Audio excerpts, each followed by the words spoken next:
heavily caffeinated. All right, let's do this then. This is the Jeff and Bill Show. I don't understand why this is an issue. They don't always agree, but hey, at least they have coffee. Coffee. And each other. I love you, man. God help us. I want to bless him. We need all the help we can get. Now here's Jeff Hunt and Bill Thorpe. The Jeff and Bill Show on News Talk 710 KNUS. It's 9 a.m. in the Mile High City on this Thursday, September 25th, 2025. Good morning, Denver, Colorado. You've tuned in to a very spicy Jeff and Bill Show. Yeah, because this is what happens on the Jeff and Bill Show. This is where the debates take place. And we're still friends, but yeah, we're still like off air, like, but we're still friends, though. This is great. This is why I love you, man. And you're welcome to join the conversation. Give us a call, 303-696-1971, or text us on the Dan Caplis Law text line at 720-819-5115. This hour, we're going to talk Xcel Energy agreeing to pay a $640 million settlement to avoid a lawsuit that was about to start today. It was going to be a 2-month civil trial over the devastating 2021 wildfire. And did they get off easy? Wow, Jeff, $640 million. That sounds like a lot of money. That's incredible. This must have been a great win for all the people that lost their property and things up in the. But they were asking for how much? $1.2 billion. Huh. As Arsenio Hall used to say, things that make you go, $1.7 billion. I'm sorry. The insurance companies had claimed $1.7 billion in damages. That was just the insurance companies. You got to think about what the government had to pay and all that other stuff with regards to these. And it's fascinating that there were kind of 2 points of ignition with that fire. One being a weird cult up there, and then the other one apparently being blamed upon Xcel. We'll give you the latest news on this. A fair, just settlement? Or is Xcel escaping? That's the word I was looking for. Goodness. Escaping actual liability in this and not having to pay a true, just settlement. We'll get to that and more. Now it's time for news and comment with Blake Olson. Blake Olson. Blake Olson, news and comment. Good Thursday morning, 54 and sunny in Denver. Going to be a beautiful day, expecting a high of 78 today. This portion of the news sponsored by Pastor Camp Heating and Air Conditioning at 303-777-1234 to learn more about special savings opportunities on Lennox equipment. Our top story, a man is facing charges after allegedly trying to kidnap an employee from a Broomfield Arby's. 29-year-old Jonathan Barker tried to take a 17-year-old employee from the restaurant's lobby on September 13th. The 17th Judicial District Attorney's Office announced Wednesday that Barker has been charged with second-degree kidnapping, second-degree assault, and possession of a controlled substance. He'll be back in court on October 16th. He's got a AR-15 style rifle with him in his possession as he shows up to one of the residence halls or residence apartments on the UNC campus. Obviously, he's there against a prior trespass charge. So UNC just PD unbelievable to investigate, and of course, computer is freezing again. Well County Sheriff Steve Reams on with Jeff and Billy this morning. 21-year-old Ephraim DeBisa is back. He was released from the Well County Jail earlier this month because of a horrible Colorado law. Reams had to let him go. Was on the UNC campus seen with a firearm inside a residence hall, which is illegal. This person who's alleged mentally incompetent is smart enough to know, well, I better get out of here. So he leaves. UNCPD gets an arrest warrant for him. That goes into the system, and then my officers, my deputies, along with the Greeley PD's officers, basically descended on the area for most of the day until we could find this guy. And they found him in his parents' basement. Of course, the last time that he was in jail, he was charged with attempted murder. a few weeks later on the UNC campus. Got to change that somehow on the state capitol steps, right? The leaders of Turkey and Pakistan will be at the White House to meet with DJT. Today, they'll discuss trade, investment, and defense. The Department of Homeland Security increasing security across the country after a deadly shooting at the Dallas ICE facility on Wednesday. 31-year-old Robert Price Chase was arrested Tuesday on US 24 just south of Leadville. Chase was charged with second-degree murder and had his bond set at $100,000. Investigators say Chase and 40-year-old Landon Mentink were involved in an altercation motivated by road rage, and Mentink was found dead. Chase was charged with second-degree murder and had his bond set at $100,000 once again. Oklahoma State Superintendent Ryan Walters is stepping down. He received national attention for including teaching the Bible and displaying the Ten Commandments in the classrooms. Walters also recently said that every high school in the state would have a Turning Point USA chapter. On Wednesday, he announced he will become the CEO of Teacher Freedom Alliance. He said, "We're going to destroy the teachers' unions." I love it. Hundreds of Starbucks cafes could be closed this month as a part of a $1 billion restructuring plan announced today. Tomorrow is opening day for the Ryder Cup, and 47 is expected to be in attendance at Bethpage Black. Great video from Benny Johnson. Charlie Kirk a year ago, the Patriot said that not enough of us play offense. Is so true, and that's the problem. The problem is they preempt us against offense, but that is not an excuse. We all have to play offense. We have to take the initiative. But here's the thing, we are not good offensive players. I'll prove it to you. That's absolutely right. Because conservatives definitionally are defensive. We are conserving against their offense, right? So like by our temperament is to build businesses and churches and be agreeable. Our temperament, we don't think like revolutionaries. Well, we got to change that. Amen. Blake, that is one of the biggest conversations I have among evangelical leaders, especially as a guy who came out of, my wife interned for the Bush administration. Mm-hmm. I worked at the latter part of the Bush administration for the Republicans in the Senate, and then worked on the Romney campaign. That vein of republicanism is no longer interesting and relevant to a lot of people in light of the fact that what Donald Trump has done, he's taught Republicans how to fight, but more importantly, how to claim territory. So those old guard Republicans thought that if you just were a little bit more moderate, or you just had a more whimsical way of saying things, you could kind of win people over. And they were always afraid of offending. They were always afraid of anger coming at them or hurt feelings.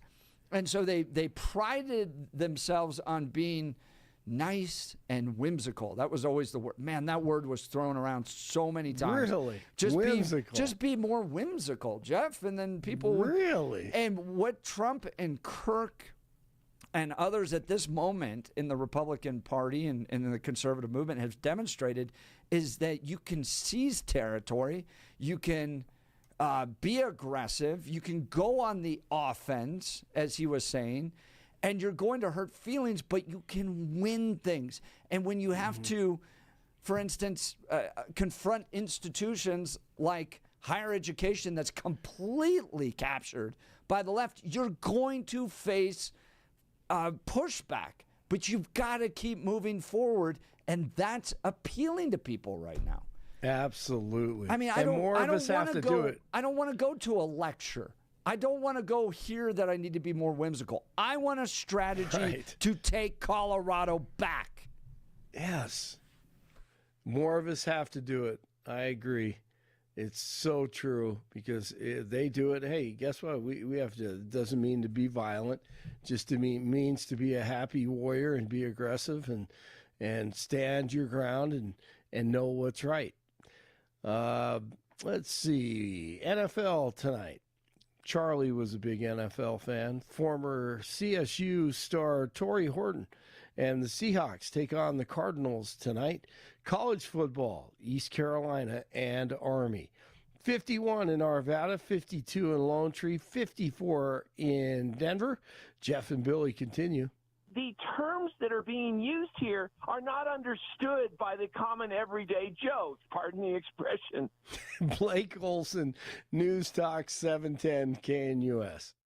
Gorgeous September weather here for the next few days for Denver in the Front Range. Temperatures will be very comfortable, mid to upper 70s today, low 80s Friday, upper 70s Saturday. Will be a touch cooler in the low to mid 70s Sunday. Today through Saturday, sunny and dry. Maybe an isolated shower late Sunday, otherwise pleasant. Weather is a service of L&L Heating and Air Conditioning. For quick, trustworthy, and dependable service, call L&L Heating and Air Conditioning at 720-851-1691. Visit them online at bestdenverhvac.com. You'll be comfortable with L&L. Meteorologist Don Day in the 710 KNUS Weather Center.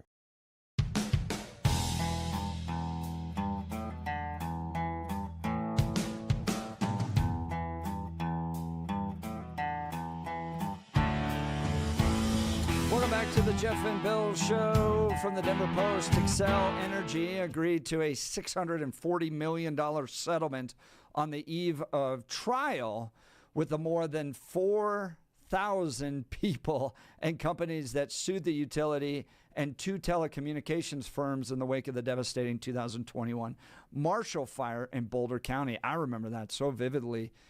Because you remember how many people had animals that were trying to flee too? I think it was something like 1,000 animals died up there. It was crazy. They're trying to get their horses out. And we offered up our tiny little ranch for anybody that wanted to come on down. But lawyers in the class action lawsuit appeared in Boulder County District Court on Wednesday to notify the judge that they had agreed to a settlement. The terms of the settlement are going to be confidential. There is a settlement that has been reached for all the groups involved. Xcel confirmed the settlement, announcing that the company would pay the plaintiffs approximately $640 million, with $350 million of that funded by its remaining insurance coverage. The utility will not recoup losses from its customers. Yeah, right. Did you? I saw that line, and I just said, yeah, right. Right. Yeah, sure. Yeah, pull the other one. It plays Jingle Bells. Sure. Are you a customer of Xcel?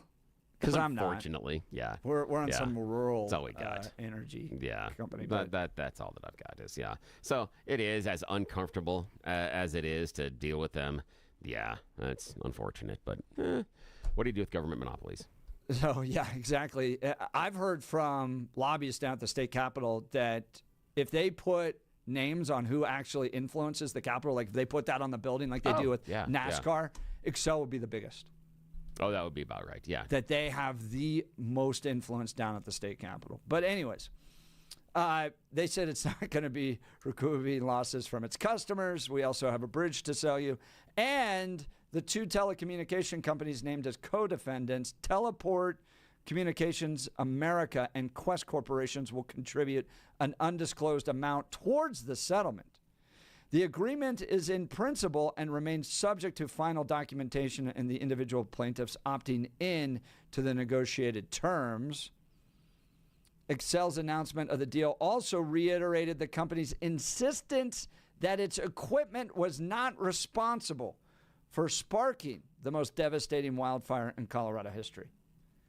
Would you pay $640 million if you weren't responsible? Here's the thing is, if I felt I could make that case in court that this is absolutely not our fault, there's no way I'd pay that money. There's no way I would ever do that if I felt that they couldn't hold us responsible. In fact, Xcel Energy, and part of the reporting, talks about how, oh, look, the Boulder investigation that first said this thing happened with one of our power lines connecting this, it actually was a wire from one of those other contractors that you mentioned.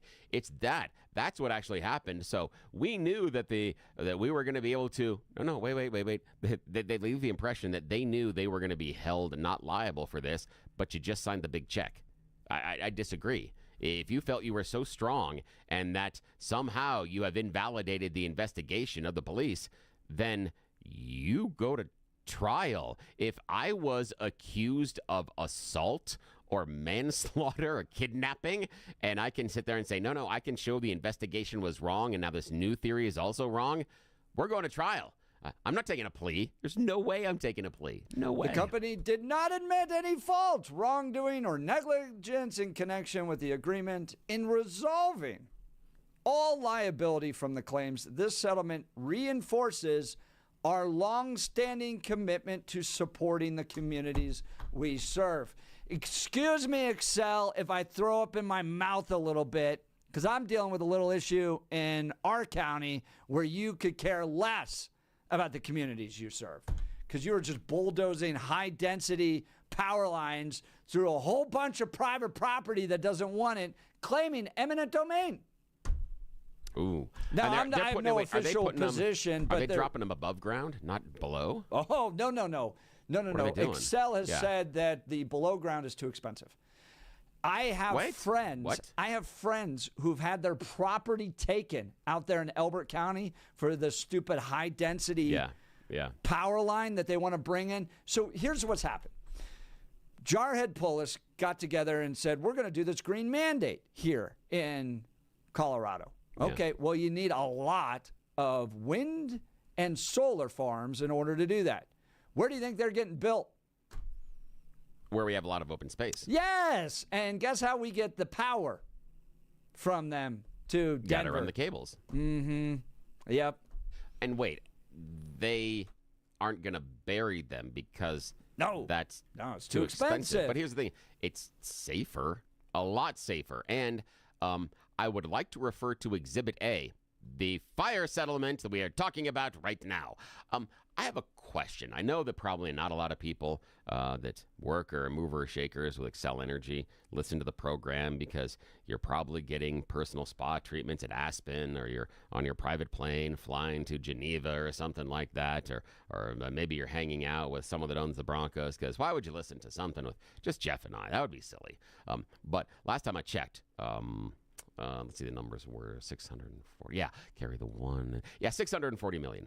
$640 million you just wrote a check for because of power lines that were above ground. One got loose and started a fire. Great point, Mr. Thorpe. So $640 million seems mighty expensive. I'm just saying, to avoid a similar problem, maybe you dump them underground, especially because you're running it through empty prairie land where there aren't a lot of eyeballs. Aren't a lot of eyeballs there watching whether or not these cables fall. And one of the reasons we know about the cable, that is one of the secondary causes of the fire, the Marshall Fire, is because people saw it. Driving by, seeing the cable going wiggly, wiggly, wiggly, wiggly, wiggly. Yeah, don't have that in these areas. The fact that you're running them through those prairie lands should almost necessitate the fact you want to bury them. 1, because of property. 2, because of risk. 3, because of animals. You bury them. Yeah, and it can't possibly be $640 million. No, it can't be that expensive. And I want to point this out because in the county we lived in, the county commissioner said, no, we don't want this. Yeah, we don't want it alongside our roads. By the way, in light of all this, there's private property that said, hey, Xcel, come on through. Yeah. So they're happy and willing to do it. Xcel rejected them, said, no, we're going to run it through this property. The property owners said, we don't want it. The county commissioner said, we don't want it. And this company that is so committed to supporting the communities we serve had said, we got the attorneys and we got eminent domain. We will take it. And what really rubs me wrong, I hate the fact that they went and took it. And again, my family has had something not even close to that level of property being taken from eminent domain. But on a piece of property that we own, they took about 6 feet to widen a road. And it sucked. So, again, that is minor pittance but it compared feels to like this. An injustice. Yes, and when the feel stupid CEO goes out there and says, we care deeply about the communities we serve, you know it's a whole bunch of baloney. Yeah, it is, especially because when they did eminent domain and had to run it through the property that didn't want it, they didn't take the time and concern to bury the lines. For me, that's an indicator that if you are so concerned about the conditions, the environment, and the property owners, you would bury the lines because they're safer and more reliable. The fact that you then come in and take this person's property through eminent domain and then aren't willing to spend the extra dollars in order to make sure it is the safest transportation of energy possible, you're full of it. Boom. You're absolutely full of it. Boom. Billy and I do this bounce back where there's moments where we can like, yeah, I know. And then there's times where I'm like, dude, go Bill. Go Bill. All right. There were two different ignition points to this fire. I had forgotten this had taken place in December. In my mind, it was always warm out, and that was why the fire was so bad. This started December 30th. That was during a windstorm in which gusts topped 100 miles an hour. It tore through neighborhoods in Louisville and Superior, killing 2 people and more than 1,000 pets while destroying more than 1,000 homes and businesses. The investigation by the Boulder County Sheriff's and District Attorney's offices determined the fire had 2 starting points that merged to create the 6,000-acre blaze. The first ignition point was the property of the 12 Tribes, a cult that owns a compound on El Dorado Springs Drive near Marshall Mesa. Members had burned debris on December 24th, prompting a response by Boulder County law enforcement and firefighters. Those officials told the 12 Tribes members to bury the burned debris when they were finished and left the property without issuing citations or dousing the blaze with water, the investigations found. However, strong winds on December 30th blew the dirt cover off smoldering embers and sent them flying into dry grasses in the surrounding neighborhood. A second ignition started nearly 90 minutes later when hot particles sparking from a broken Xcel electrical distribution system and unmoored lines from Teleport Communications and Quest hit the ground near a trailhead at Marshall Mesa, about 2,000 feet from the 12 Tribes compound, the investigation found. That fire took a different path before merging with flames from the 12 Tribes property. Ultimately, the district attorney chose not to file criminal charges against Xcel or the 12 Tribes for causing the blaze.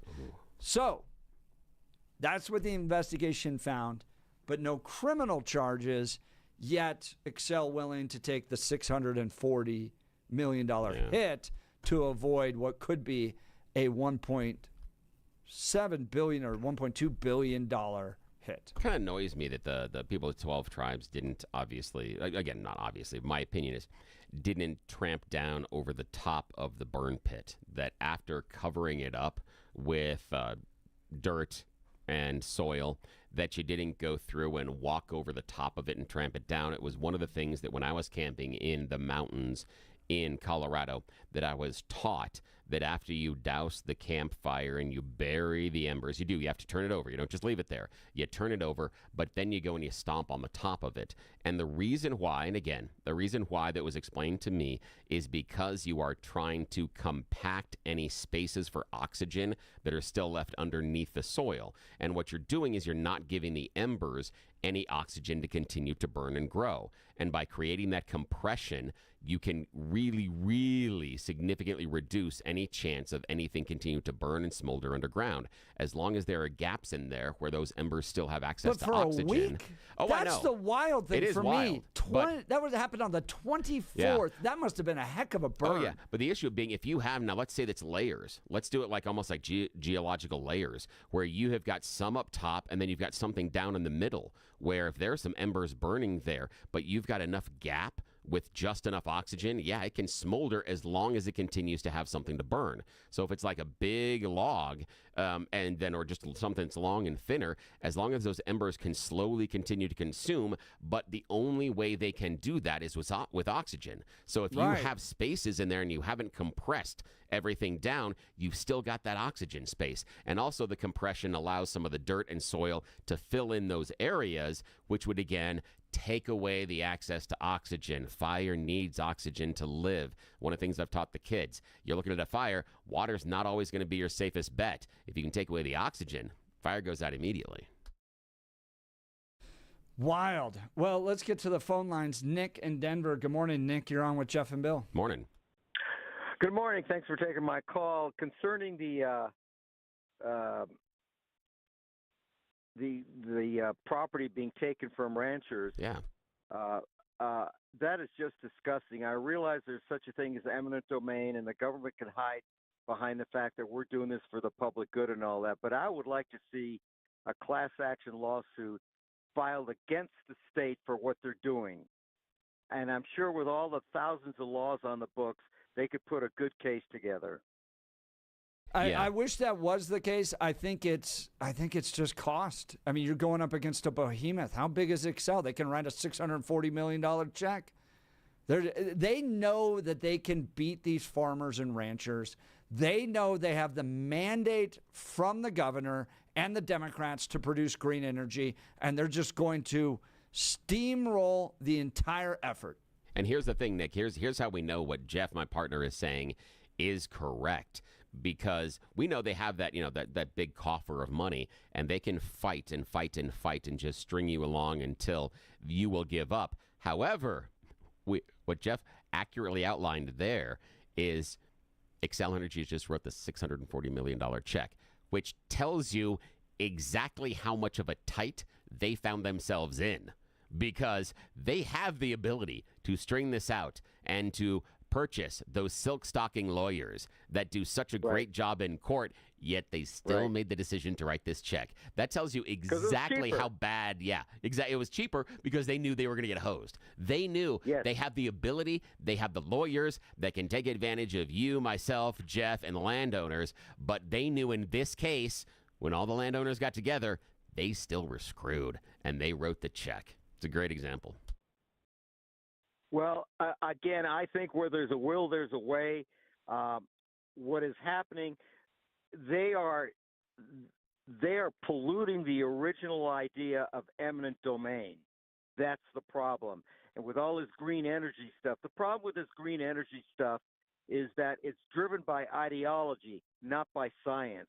There are so many things wrong with the direct use of solar energy, and until these problems are solved, solar energy is not going to replace oil and gas. It just isn't.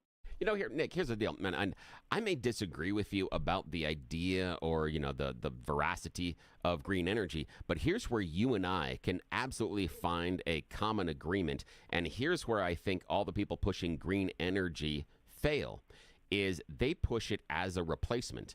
It should be a supplement to. We should not be talking about getting rid of oil and gas. We will not. But there are ways and spaces to supplement with green energy. There are certain areas which would be great. It would be nice over the course here. Just give me a second here, Nick. Over the course of the summer, I received a couple of messages at my house in the suburbs of Aurora that we may have a rolling blackout because of a strain on the electrical grid because it's so hot. With that big, giant, glowing ball thing in the sky.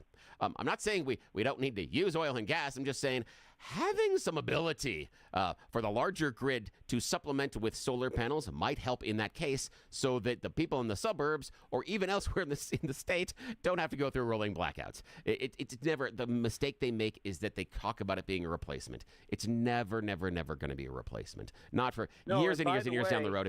Unless we get to Star Trek level stuff, man. Never. Fossil fuels really are solar energy. Everything's created by the sun, basically. Yes, you're right. So to put fossil fuels in one category and say this is solar energy over here, it's not true. It's all solar energy. Yeah. And the other thing is we need to all talk about it as energy. And that's the thing is I think you're exactly right, Nick. And thanks for the phone call, man, because it's right. Once we start talking about replace this, replace that, no. Once you talk about it being a supplement and an addition to, if we talked about adding things like solar and wind power to lower the total cost of your energy, not replacing it. Problems with that. No problem with that because lower cost is great. And one of the things, just for a second, Jeff, one of the things that I think was a huge mistake that I love the fact that you outlined with Xcel was, and this is very important for the audience to hear, you had a private landowner in Jeff's case, that was willing to take these power lines and run it through. Again, money. Yes, No problem. The private landowner is looking at, yes, I will allow you to purchase this space or rent it or whatever it is. That's a transaction. Yet the government came in and took. That, I think, is a really, really important piece in this decision-making process, that when offered the market-based solution of buying, renting, leasing the property in order to run these power lines, they took the authoritarian move to just take the property. That tells us a lot about the motivations of Xcel Energy, the people in charge, and also how they view you and I. Tells us a lot about them. Bill, it is a long-standing commitment they have to supporting the communities they serve. Yeah, because where else they can get the free land? By getting out of a lawsuit, by claiming eminent domain, and by jacking up all of your rates. Yeah, because, they have to tell us that they care about us. Otherwise, we stop paying the bills. And how else they can get all of our land when they want it if they can't come in and just take it? Of course, they support us. They support us being there for us, being a resource for them. Yeah, yes, exactly. Just like the pimp supports the fact that his whores are out there being a resource for him. Yes, they love that. Ask any pimp. He tells you he loves them hoes. I'm going to be in trouble later today. Xcel, I sure hope you clip this. I'm going to have a meeting later today. Send your cease and desist to Bill Thorpe. Yes, please. And Jeff Hunt. I'll take it, too. We'll put it in the big file. All right, let's talk. While we lambast Xcel out there, we do love some great companies that do support us and actually serve their clients. And we've been thrilled at the Hunt House to work with Guy Rees on some home improvement. They are a fantastic company to work with that provides professional design support to you with regards to your blinds, shades, and shutters. They've got an incredible selection of Hunter Douglas blinds, shades, and shutters. We went in. My wife got to ask all these questions, work with a professional, personalized design consultation. And they don't just do blinds. They do everything from paint to full home decor. It's like having your own reality television personal design consultant right there without having to pay the crazy costs associated with it. And what's best, they'll even come out to your house, visit you, bring paint samples, bring shutter samples so you can see what it's going to look like, make an informed decision, no surprises. Guy Rees, wonderful to work with. Check him out at GUIRYS.com, all throughout the Denver metro area. Guy Rees, GUIRYS.com, GuyRees.com. See the great people there. You'll be sure to thank me. We'll continue. You're listening to The Jeff and Bill Show. This is Denver's talk leader, News Talk 710, KNUS.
Xcel Energy cutting a check for $640 million to settle a lawsuit over the ignition of the Marshall fire that took place back in 2021 and claiming it's not going to be passed on to you.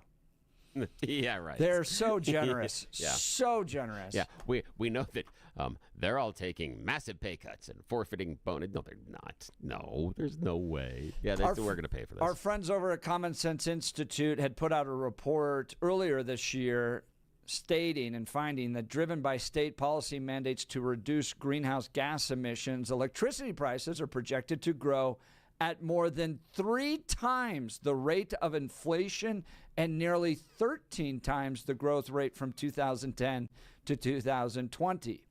By 2030, the average household will be spending $390 to $504 more annually due to rates outpacing inflation and historic trends.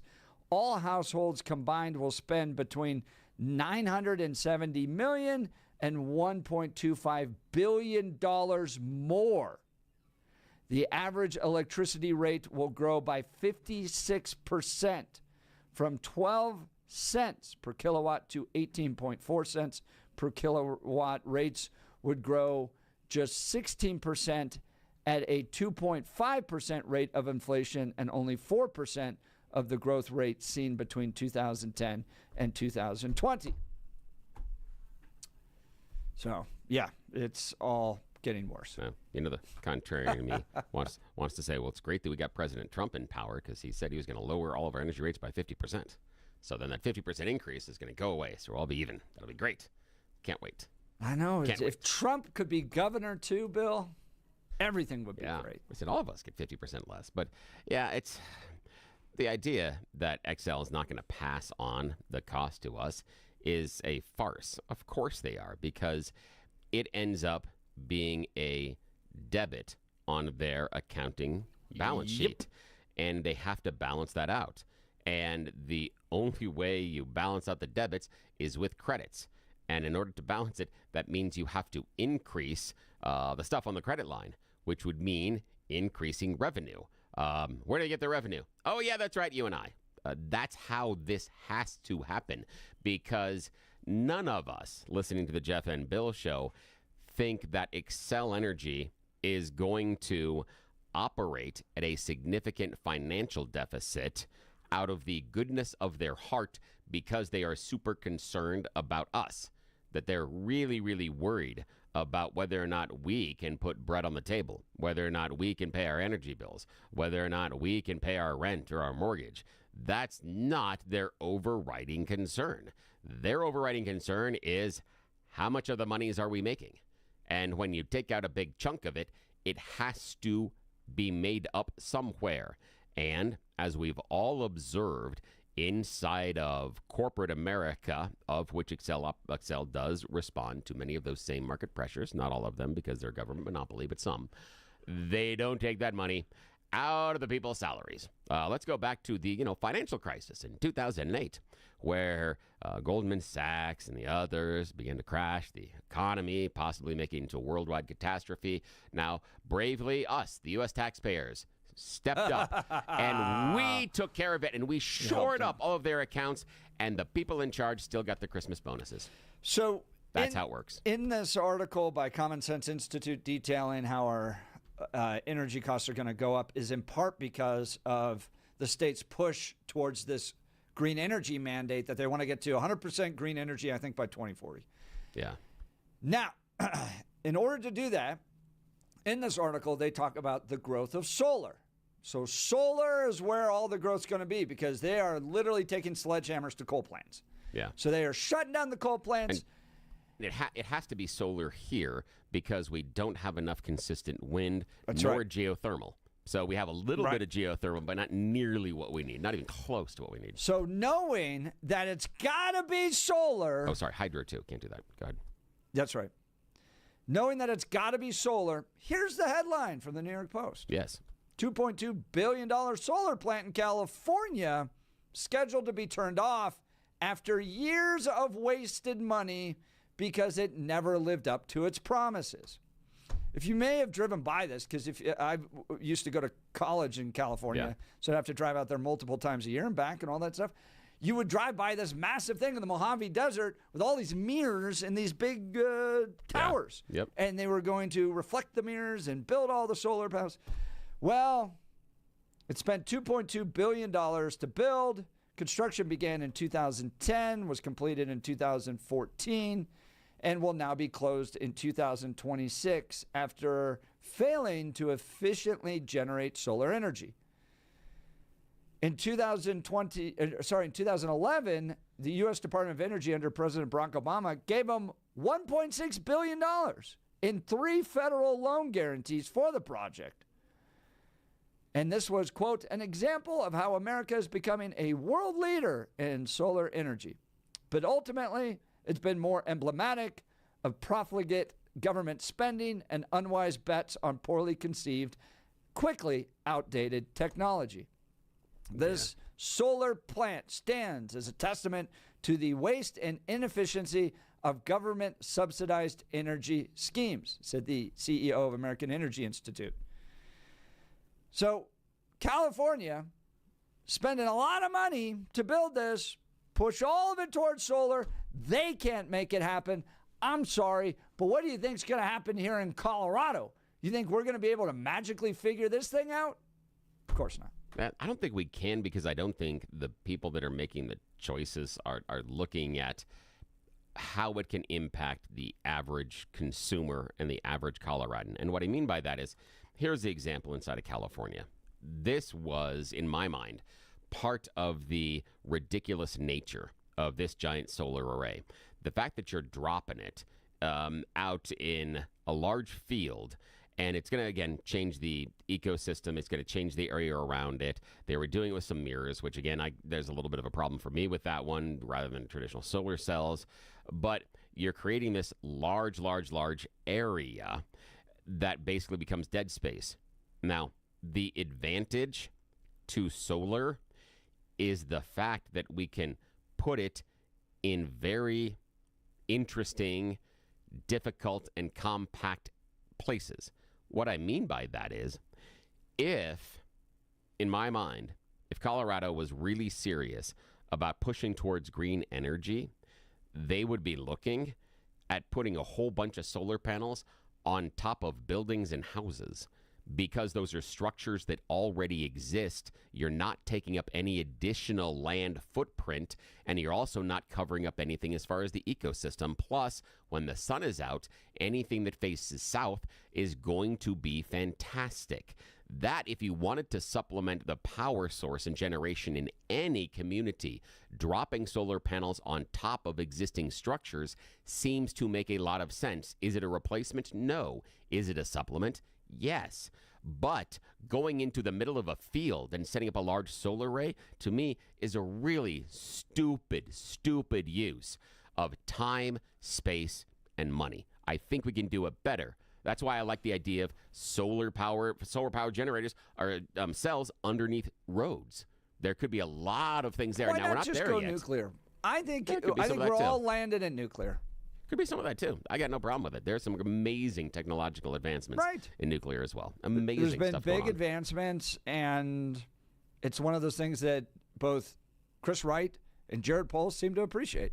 Yeah. So let's not pepper eastern Colorado with solar farms the same way California tried to do it. Don't do that. And it's now failing, and then building giant high energy transmission lines through farmland that people don't want it on by a company that has already lit a fire to the tune of $1.2 billion. Jeff, if we put the solar panels on top of the buildings, the houses?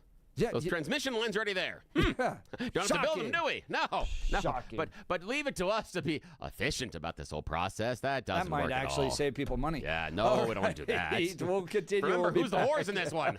Remember about that. You're listening to the Jeff and Bill Show. I'm going to be in so much trouble. This is Denver's talk leader, KNUS.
Jeff and Bill Show. Did you see the Green Day thing that went viral? No. I just because it popped up. Sorry. Yeah, no, go ahead. Yeah, sorry. It's like a short attention span at theater in my head sometimes.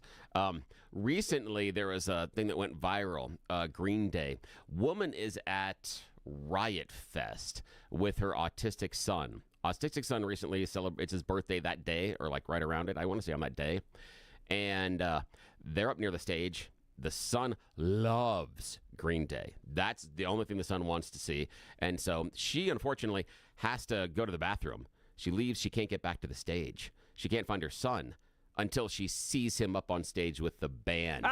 They see his sign saying, "Hi, it's my birthday. I'm autistic, and Green Day is my thing." They bring him up, and he sings "Know Your Enemy" with him on stage, and that's his favorite song, and Mom records it. Oh, very cool. That's insane. All right, you're listening to Jeff and Bill. This is 710 KNUS.